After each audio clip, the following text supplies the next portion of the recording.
Passe. Donc ici nous sommes à la ferme avicole des Grands Champs. Grands Champs c'est le lieu dit. On est en Dordogne, mais on est à 5 km de la Charente, 5 km de la Charente-Maritime et 5 km de la Gironde.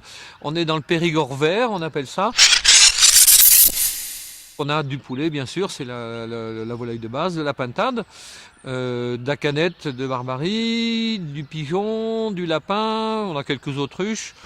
On n'est pas loin des 60 ans, ce qui est remarquable pour une exploitation agricole. Voilà. Et moi j'ai toujours vécu ici. Alors quand on dit poulet, c'est un terme générique qui veut dire poulet et poulette de chair. Et quand on emploie le terme poulette dans la profession, ça veut dire que c'est des poulettes pondeuses. C'est deux animaux très différents. Et parfois on me demande ah c'est du poulet fermier, il court dehors. Ah surtout pas madame, c'est pas du fermier. Je considère que l'industrie a volé le mot fermier et l'a dévalorisé. Alors c'est quoi la différence? Bien sûr qu'ils vont dehors et qu'ils mangent du maïs, mais c'est pas ça qui les rend meilleurs. Ça nous fait plaisir à nous dans notre tête d'être humain.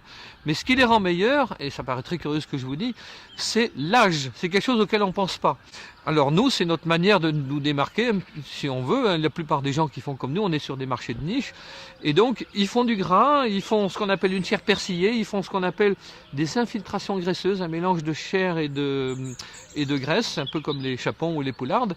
Et c'est ça qui fait du goût pour une volaille. Eh bien, quand vous êtes sur un marché où tout le monde vous dit que c'est fermier, il y a quand même des problèmes là, eh bien, n'achetez pas le plus petit. Prenez les plus gros. S'ils sont gros, ils seront vieux, ils seront bons. Là, il n'y aura pas de problème.